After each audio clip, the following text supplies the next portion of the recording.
Arban, Lika, and Drighton were names whispered in fear.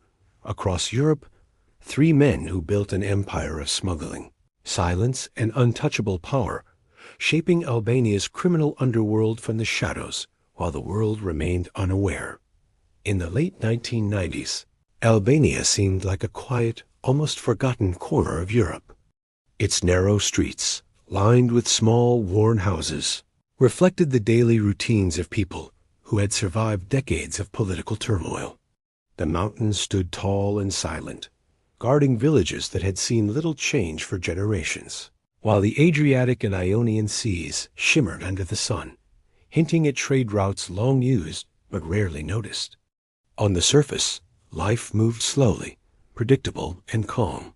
Children played near the shore, shopkeepers opened their small stores, and fishermen carried their catches to local markets. Yet beneath this ordinary life, a shadow was spreading. A hidden world was emerging, one that would eventually transform Albania into a hub for smuggling, crime, and unseen power. The foundations of this underworld were built on necessity. After the collapse of the communist regime in the early 1990s, Albania was left in chaos. The government was weak, the economy fragile, and law enforcement unprepared to deal with sudden freedom and opportunity. People struggled to survive, and opportunities to earn a living were scarce. Borders that had once been tightly controlled opened almost overnight. What was once considered illegal, like smuggling cigarettes, fuel, or small amounts of goods, became a way to survive. Families and neighbors who had known each other for decades discovered that cooperation in these shadowy trades could provide more security than the uncertain streets. Over time, survival turned into profit, and profit attracted ambition. Old smuggling routes, carved through mountains and along rivers, once used for simple goods, began carrying more dangerous cargo. Weapons, drugs, and even human lives moved silently through hidden paths. The mountains, once seen as barriers, became conduits for illicit trade. The sea, vast and difficult to monitor, offered easy passage to neighboring countries. Criminal activity spread quietly, almost like an invisible web. At first, it was impossible for outsiders to detect. Law enforcement was focused on obvious crimes, petty theft, street fights, or small-scale fraud. The more organized, calculated operations thrived because they remained invisible. The people who led these early networks were not hardened criminals at the start. Many were ordinary men and women who understood the terrain, knew the local communities, and had family ties that extended across villages. Trust became their greatest weapon. Deals were made quietly, partnerships formed without contracts or paperwork. Loyalty and silence were more valuable than money. Those who broke the rules disappeared from the picture, often permanently. As small groups began to expand, their influence reached towns, ports, and eventually international borders. By the end of the decade, Albania's criminal landscape had transformed completely. The quiet streets hid secrets that few dared to explore. What had started as a means of survival had evolved into a network of power, discipline, and influence that the country's fragile institutions were ill-equipped to handle. On the surface, life appeared unchanged, but beneath the calm, the roots of an organized criminal empire were taking hold. Every quiet village, every narrow alleyway, every overlooked port became part of a larger system that would one day stretch across Europe.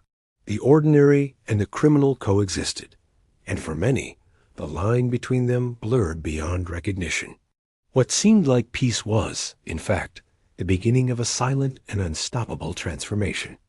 As the years passed, the networks that had quietly emerged in Albania began to grow with astonishing precision. What had started as local smuggling operations between small towns and neighboring regions transformed into complex, invisible networks that extended far beyond the country's borders. The architects of this system were ordinary people who had learned to survive in a world of uncertainty, yet they now moved with the careful discipline of seasoned strategists. Families, childhood friends, and distant relatives became the backbone of these networks, creating bonds that were nearly impossible for outsiders to penetrate. Trust was not given lightly. It was earned through years of loyalty and tested in silence. Betrayal was not an option, and anyone who violated the code simply vanished, leaving no trace behind. The early networks relied on a careful combination of secrecy and mobility. Smugglers used unmarked vehicles to transport goods across mountainous terrain, avoided official checkpoints, and kept records in their minds rather than on paper. Ports along the Adriatic and Ionian seas became critical points for moving larger shipments, often disguised as legitimate cargo.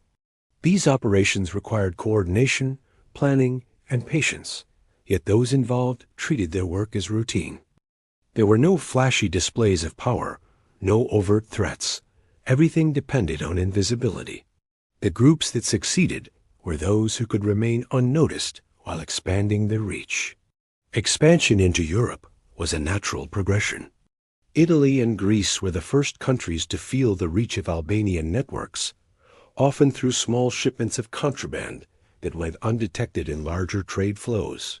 From there, connections spread to Germany, France, and the United Kingdom, establishing routes that could transport people, drugs, and weapons without drawing attention. The networks did not advertise themselves. There was no need. Their strength lay in their silence, their ability to operate without leaving a trail. Each connection, each shipment, each new partner was carefully evaluated before trust was granted. Inside Albania, the networks also infiltrated legitimate businesses, using them as fronts for moving goods and laundering money. Restaurants, import-export companies, construction firms, and even small shops became part of the infrastructure that supported the underworld. Profits were reinvested quietly, often improving towns and communities in ways that made the groups appear generous or helpful. This blurred the line between criminal activity and everyday life, making detection even more difficult. Law enforcement and government officials were often left chasing small-time offenders while the real operations moved unnoticed in the background. By the early 2000s, the Albanian underworld had evolved into a sophisticated system that rivaled traditional crime organizations in Europe. Its leaders were invisible, their faces unknown even to those within the network. They communicated through intermediaries, used coded messages, and ensured that the true scale of their operations remained hidden. Success depended on patience, discipline, and the ability to avoid attention at all costs. Violence was a last resort, deployed only when absolutely necessary, because it drew the unwanted eyes of authorities and the public. The rise of these invisible networks revealed a new kind of power, one that relied not on force, but on control, strategy, and silence. By the time outsiders began to notice, the infrastructure was already too vast to dismantle easily. Albania's criminal underworld had matured into a system that was both flexible and resilient, capable of adapting to new challenges while remaining largely invisible. What had started as survival had become a carefully orchestrated empire, its reach extending far beyond the country's borders, and its influence growing quietly with every passing year. As the new millennium approached, smuggling in Albania transformed from a series of small, opportunistic operations into a vast and highly organized empire. What had once been simple transactions between neighbors and local traders became carefully planned ventures that spanned countries and continents. The business of moving goods, initially limited to cigarettes, fuel, and small commodities, expanded to include drugs, weapons, counterfeit goods, and even human trafficking. Every route, every shipment, and every transaction was designed for efficiency and secrecy, reflecting a level of sophistication that few outsiders could comprehend. The empire of smuggling was no longer a chaotic collection of small-time criminals. It had become a structured, hierarchical system with clear roles, rules, and rewards. Money flowed faster than law enforcement could track. Profits from these illicit operations were immense, and leaders quickly realized that wealth alone was not enough. They needed influence. Cash was invested into legitimate businesses, turning ordinary shops, construction firms, and shipping companies into fronts for laundering and reinvesting profits. The visibility of these enterprises created a paradox. The networks became part of the public landscape while remaining untouchable. Authorities often saw only the surface, mistaking business success for legitimacy, while the real operations continued behind closed doors. This integration of crime into the everyday economy allowed the underworld to expand with minimal disruption.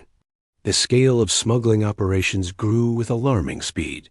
Port cities like Durs and Vlor became crucial hubs, where cargo containers could be manipulated, redirected, or delayed without raising suspicion.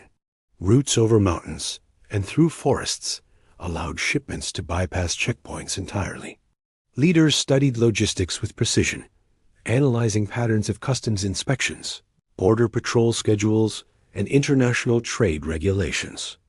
Each operation was mapped and executed with military-like discipline.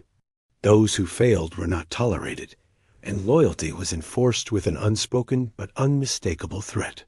In this world, power was measured not by public displays, but by the ability to remain invisible while controlling vast networks of money and people. The underworld's influence extended beyond borders.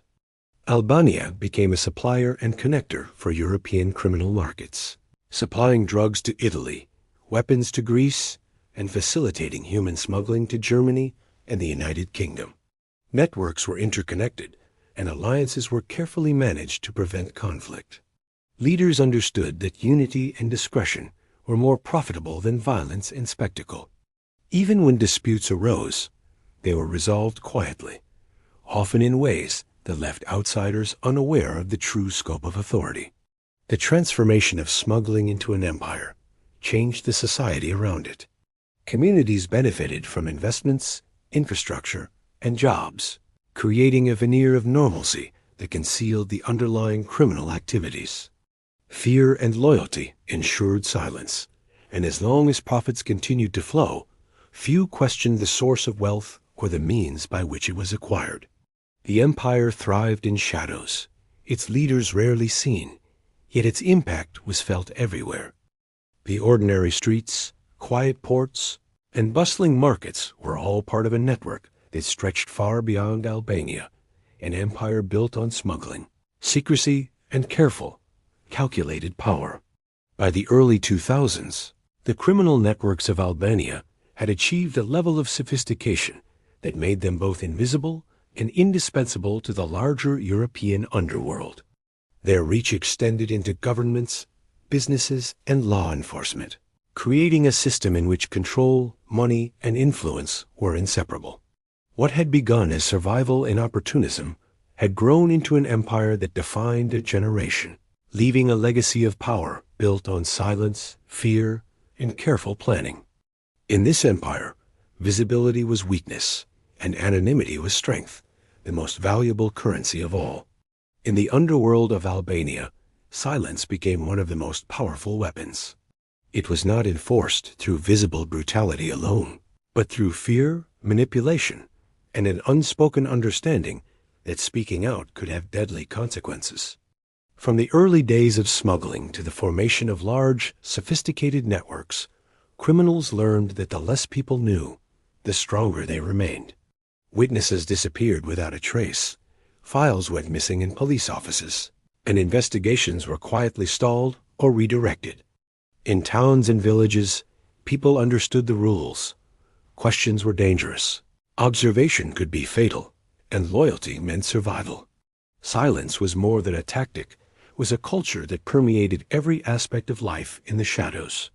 The enforcement of silence was subtle, yet devastating. Those who broke the unspoken code often vanished, leaving families and communities with more questions than answers. Rumors spread, but facts rarely surfaced. Fear was reinforced by unpredictability. Even minor offenses could result in permanent disappearance. Law enforcement was often powerless, hindered by corruption, limited resources, or intimidation. Investigators who pursued cases too aggressively found themselves isolated or threatened. and many quickly learned to tread carefully. Communities learned to adapt, creating an invisible agreement to look away and avoid interference. In this environment, silence became both a shield and a weapon, protecting the networks while controlling those around them. This culture of silence extended into the political and business arenas. Corrupt officials, whether motivated by fear or profit, chose discretion over confrontation. Evidence that could have exposed the networks often disappeared, and witnesses suddenly withdrew statements or refused to cooperate. Business owners who unknowingly participated in illicit operations were subtly warned to remain silent, while those who ignored the warnings often faced ruin or worse. The criminal organizations did not need to resort to open violence constantly. Their ability to manipulate, intimidate, and control the flow of information was enough to maintain dominance. Every quiet port, every unmonitored route, and every hidden transaction became part of a carefully constructed system of fear and obedience. The result was a society where truth and power became almost unrecognizable. Ordinary citizens, law enforcement, and even rival criminals had to navigate a web of secrecy and coded messages. Trust was reserved only for those who had proven loyalty, and betrayal was always punished.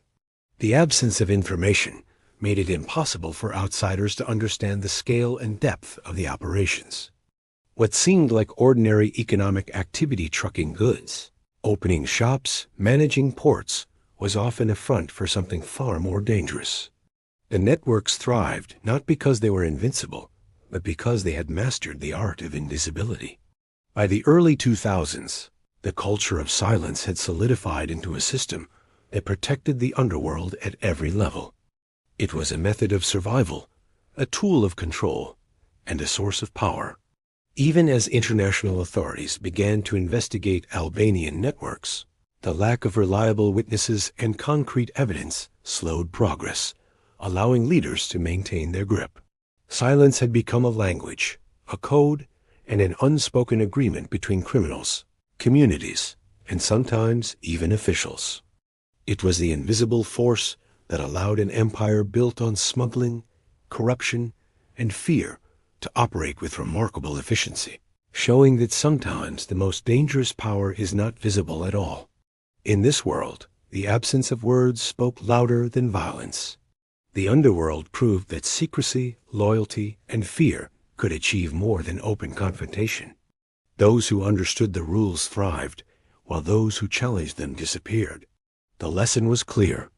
In Albania's criminal networks, silence was not merely golden, it was survival, and in many cases, the only form of power that truly mattered.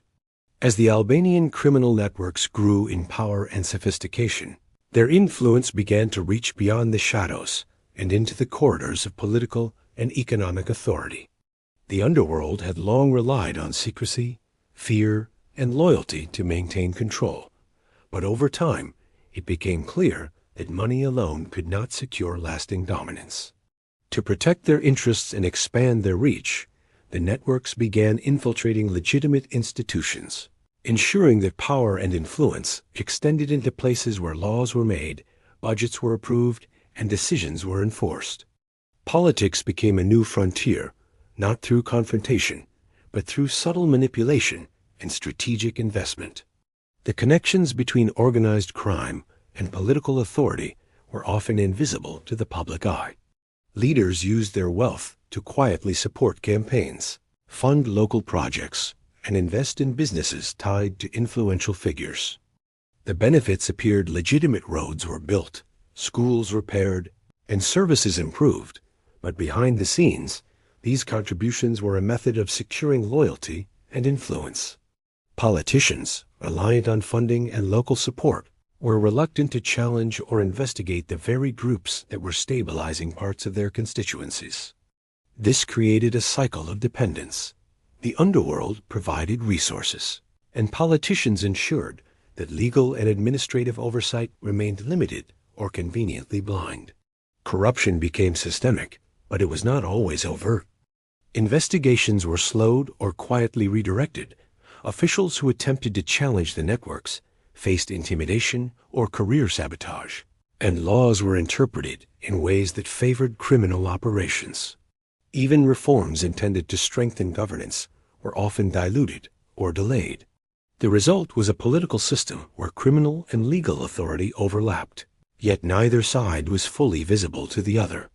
Decisions were influenced, outcomes shaped, and power quietly exchanged, all without the public fully understanding how deeply intertwined the two worlds had become. This integration of crime and politics allowed the networks to operate with remarkable resilience. Smuggling routes, financial transactions, and human trafficking operations continued with minimal interference because the structures that could have interrupted them were compromised or unwilling to act.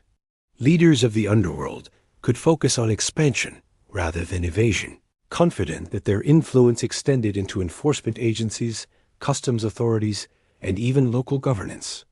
The ability to shape policy, control economic activity, and protect assets without direct confrontation became the ultimate form of power. The impact of this infiltration was felt across communities. While some areas saw improvement through investments funded by illicit profits, the long-term consequences were far more insidious. A culture of silence and complicity spread, making accountability nearly impossible. Ordinary citizens were caught in the middle, observing improvements in infrastructure and services, yet understanding that the underlying system was controlled by forces beyond their reach. The line between legality and criminality blurred, creating uncertainty and mistrust. By the early 2000s, it was evident that the Albanian underworld had evolved into more than just smuggling and violence. It had become a parallel structure of power, operating quietly but effectively. Its influence in politics, business, and society ensured that attempts to dismantle the networks faced tremendous obstacles. The empire that had grown from mountains, ports, and villages now extended into the very institutions designed to prevent such power. In this world, control was measured not by confrontation, but by the ability to manipulate systems, shape decisions, and remain untouchable. The underworld had discovered that true strength lay not in visibility, but in its ability to quietly govern from behind the scenes, shaping the future without anyone realizing it. By the mid-2000s, the carefully constructed networks of Albania's underworld had grown into a vast, almost untouchable system, but even the most sophisticated empires are vulnerable to cracks.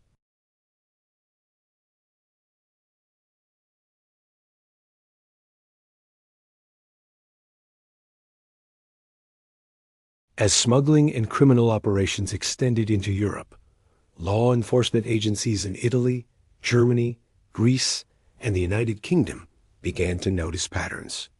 Arrests abroad, financial investigations, and cross-border collaborations slowly exposed fragments of what had long been hidden. For the first time, the empire that had operated in near total silence faced scrutiny from outside its carefully controlled environment. The cracks were subtle at first. Small seizures of contraband, arrests of low-level couriers, and disrupted shipments seemed minor and isolated. Yet investigators began tracing these events back to Albania, revealing connections that could no longer be ignored. Financial records uncovered suspicious flows of money, offshore accounts, and investments tied to legitimate businesses, slowly painting a picture of the vast network. The underworld's greatest weapon, its invisibility, was being challenged. Leaders who had relied on strict discipline, secrecy, and the culture of silence realized that even the most loyal associates could no longer completely shield operations from scrutiny. As investigations intensified, internal tensions began to surface. The pressure of external attention forced leaders to make decisions that they had long avoided. Some routes were abandoned, some partners cut off, and some operations paused. The carefully maintained hierarchy was shaken as mid-level members feared exposure, mistrust grew, and loyalty was tested. For the first time, the system that had thrived on cohesion and silent obedience showed signs of fragility. Small mistakes, long tolerated, now had far-reaching consequences. The empire was not collapsing entirely, but the stability it had enjoyed for over a decade was under threat. The exposure also revealed the network's adaptability. While some factions crumbled under pressure, others responded with remarkable efficiency, reorganizing routes, shifting operations to less monitored regions, and reinforcing layers of secrecy. The ability to evolve became a survival mechanism. What appeared to outsiders as weakness was, in some cases, a calculated strategy to absorb shocks and remain operational. Even as international authorities pieced together parts of the puzzle, the most powerful leaders remained almost entirely untouchable, hidden behind layers of intermediaries, front companies, and loyal enforcers. The cracks in the system also had social consequences. Communities that had once benefited from investments in protection found themselves caught in uncertainty. Small businesses connected to smuggling operations struggled, and ordinary citizens became aware that the empire they had relied on was vulnerable. The fear that had long maintained silence persisted, but now it was accompanied by anxiety and speculation.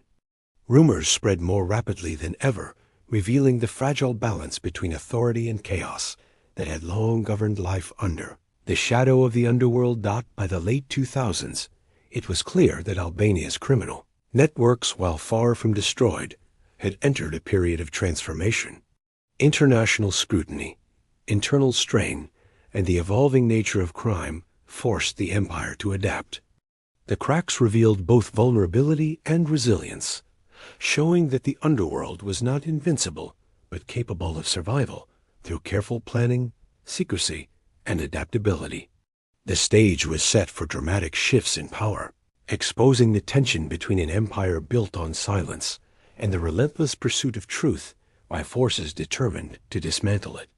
In this precarious balance, the underworld faced its greatest challenge yet: survival in a world where invisibility was no longer guaranteed. The fall of one major operation marked a turning point in the history of Albania's criminal networks. For years, leaders had operated with near-perfect precision, relying on secrecy, loyalty, and strategic planning to maintain control over smuggling routes and illicit enterprises. They had avoided unnecessary violence, maintained disciplined hierarchies, and shielded their identities behind layers of intermediaries and legitimate businesses. Yet even the most careful systems are vulnerable to mistakes, and the empire that had thrived on invisibility was suddenly exposed by a single, seemingly minor error. The operation that failed involved a shipment of high-value contraband destined for several European countries. The network had relied on a trusted route, one that had been used for years without interruption. However, unknown to the leaders, a key courier had been compromised. Perhaps through carelessness, or perhaps through external pressure, the courier's actions led to the interception of shipments across multiple borders. Containers were seized, records were traced, and law enforcement agencies in Italy, Germany, and Greece suddenly had enough evidence to connect the dots back to Albania. The impact was immediate and profound, shaking both the networks and the confidence of those who had believed the empire was untouchable. This failure revealed the sheer scale of the operation and the extent to which the network had infiltrated legitimate businesses and communities. Investigators began uncovering hidden accounts, offshore transfers, and connections between criminal leaders and political figures. What had once been invisible became suddenly visible, and the extent of the empire astonished even seasoned authorities. The revelation sent shockwaves through the underworld. Members who had operated in confidence now realized that even the most loyal associates could not guarantee complete security. The cracks that had appeared years earlier had widened, and fear began to spread alongside uncertainty. Yet the fall was not total.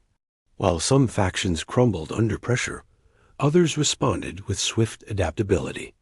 Routes were rerouted, operations temporarily suspended, and leaders took more extreme precautions to maintain secrecy. The network had always relied on redundancy and planning, and these tools allowed certain parts of the empire to survive. The failure exposed vulnerability, but it also demonstrated resilience. Those who adapted quickly ensured that the empire continued to operate, albeit with a heightened awareness of the dangers posed by law enforcement and compromised partners. The unexpected collapse also reshaped the perception of power, both within the network and outside it. Communities that had benefited from the empire's investments were forced to reckon with its fragility.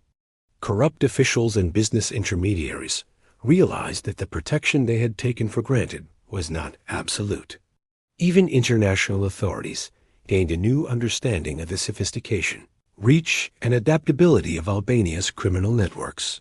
What had appeared unstoppable was now known to be imperfect, a system capable of error, but also capable of rapid recovery. In the aftermath, the underworld entered a period of introspection and recalibration. Leaders reinforced rules, increased security measures, and tightened control over information and loyalty.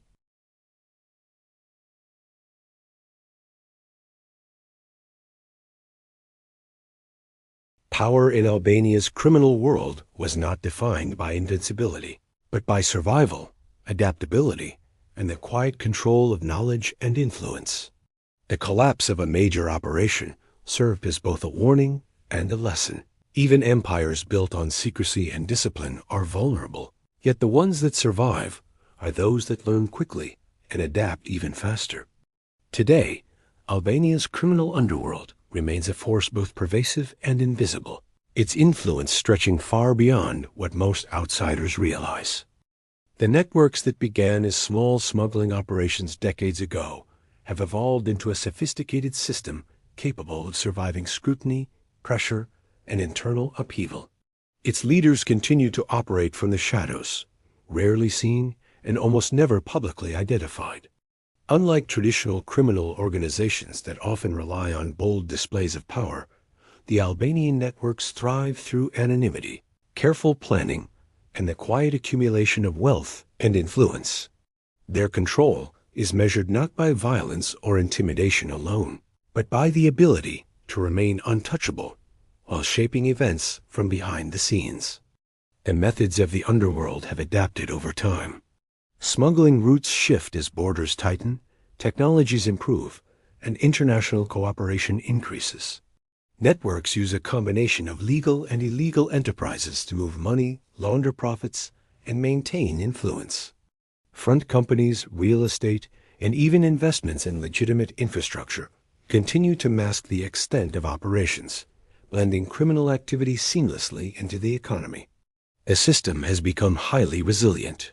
Setbacks, arrests, or seizures may disrupt operations temporarily, but the networks are designed to survive shocks. They are not dependent on any single individual or route, and their strength lies in their decentralized, yet coordinated structure. Silence remains the most powerful tool. Fear and loyalty continue to enforce obedience, and those who attempt to expose or challenge the networks are met with isolation, threats, or disappearance.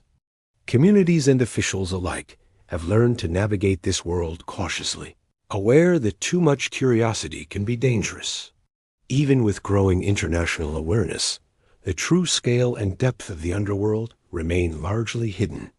Intelligence gathered by law enforcement often uncovers fragments, but the full picture is almost impossible to assemble. Every transaction, every investment, and every connection is carefully guarded, making exposure rare and partial. The influence of these networks extends into the social and economic fabric of Albania. Investments in businesses, property, and infrastructure create the appearance of legitimacy, while also reinforcing loyalty and dependence. Ordinary citizens benefit indirectly, receiving jobs, services, or economic stability, which makes the underworld both feared and respected. Political influence remains subtle but potent, with decisions shaped by money, access, and pressure rather than overt confrontation. The boundaries between legal authority and criminal control are blurred, leaving observers unsure where one ends and the other begins. Ultimately, the Albanian underworld represents a system built on strategy, patience, and invisibility, Its leaders understand that overt displays of power attract attention, while quiet control ensures longevity. The empire is defined not by who can be seen, but by who remains untouchable. Its legacy is one of adaptation and resilience, showing that true strength does not require recognition or fear alone. It requires the ability to govern from the shadows, to manipulate systems, and to endure in a world constantly seeking to uncover it. In this hidden empire, faces are unimportant and names are rarely known. Power exists not in public displays, but in knowledge, strategy, and the careful orchestration of networks that span towns, borders, and industries. The Albanian underworld is a reminder that the most formidable forces are often invisible, shaping society quietly and efficiently. Its story is not about individual criminals, but about a system that has endured decades of change, pressure, and scrutiny, proving that control, influence, and survival can thrive even in the absence of visibility.